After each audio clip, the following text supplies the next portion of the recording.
are waiting momentarily now for retraction of the orbiter access arm. And we have had simulation of the orbiter access arm retract. T-minus 6 minutes, 50 seconds, and counting. The next major step in the countdown will be activation of the 3 auxiliary power units, or APUs, on the orbiter. These units are turbine devices operated by decomposing hydrogen liquid into a hot gas which drives the turbines. The 3 auxiliary power units provide the hydraulic power needed to change the angle of the main engines, operate the aerodynamic surfaces, engine valves, and during landing, operate the landing gear. Ordinarily, they're started by the crew, but in today's test, they'll be started from the ground. We have had the command to configure the APUs for start. T-minus 6 minutes and counting.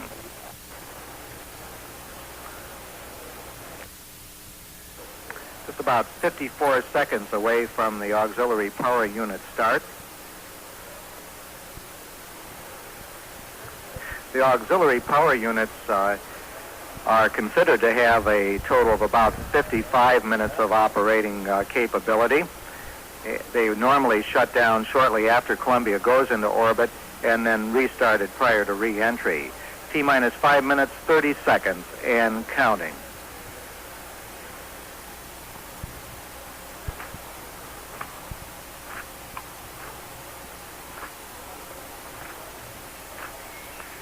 Coming up on the 5-minute point in our countdown as we continue to go towards a firing at 8:45. All of the recorders are running. T-minus 5 minutes and counting. We have a go for the APU, or auxiliary power unit, start.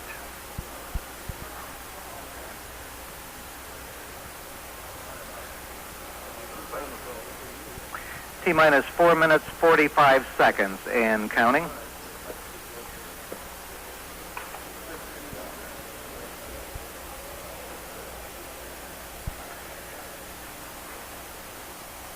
T-minus 4 minutes, 30 seconds and counting. The APUs are started in sequence. There's 3 of them.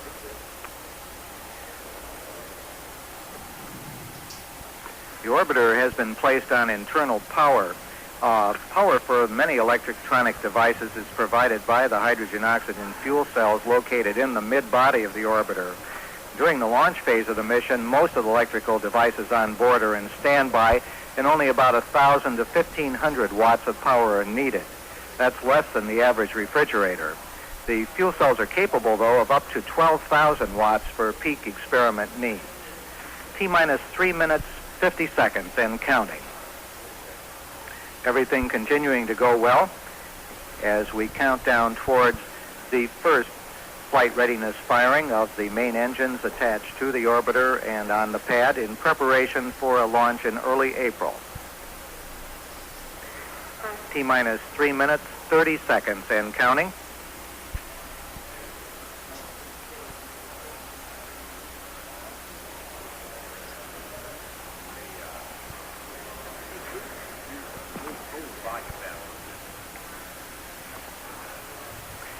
T-minus 3 minutes, 12 seconds and counting, all continuing to go well in the countdown.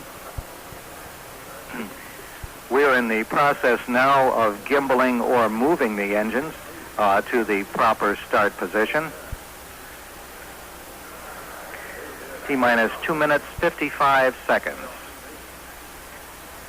The external tank oxygen is being raised to flight pressure.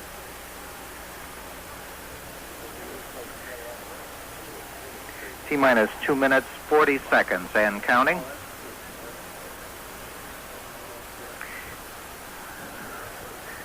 T-minus 2 minutes and 30 seconds. Normally at this point the command would be given to retract the external tank's gaseous oxygen vent arm or coolie hat. That was done earlier today when there was a problem with the seal. T-minus 2 minutes, 20 seconds and counting.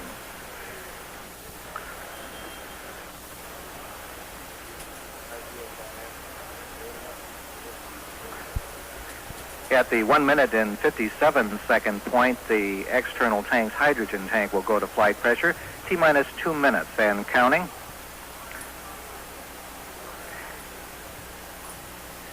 We've had the liquid hydrogen pre-pressurization.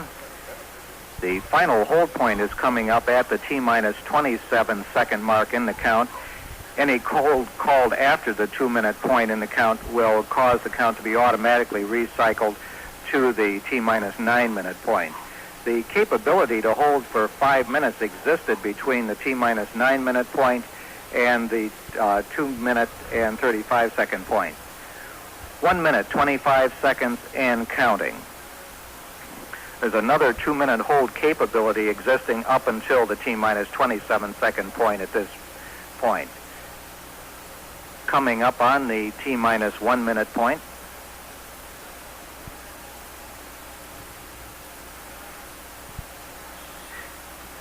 T-minus 60 seconds and counting. The sound suppression power bus, which controls the water deluge system on the mobile launch platform, has been armed. T-minus 50 seconds and counting. T-minus 45 seconds and counting.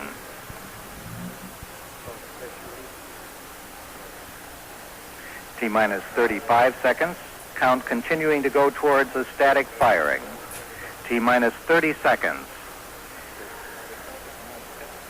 T-minus 20 second count. T-minus 27 seconds. The solid rocket booster hydraulic units are activated. The countdown now being conducted by the onboard computers with the ground computer acting as backup.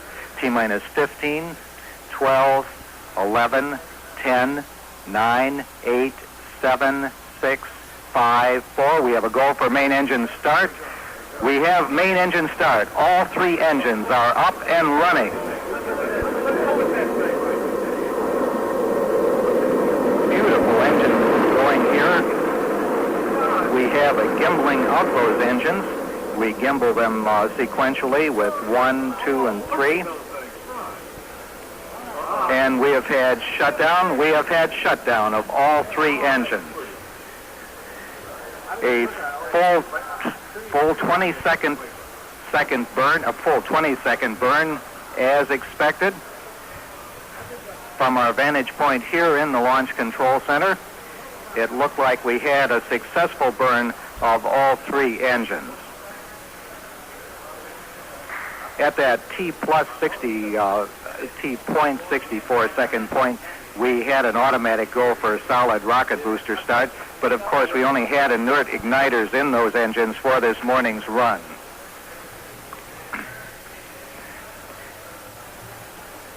We're at approximately T-plus 1 minute now. This is not quite the end of all of the activities here for the test team. At the T-plus 3 minute point, we will have a beginning of the auxiliary power unit's high-speed run to test performance. But at the present time, it looks like we have had a successful 20-second firing of all 3 of the main engines on the Space Shuttle orbiter.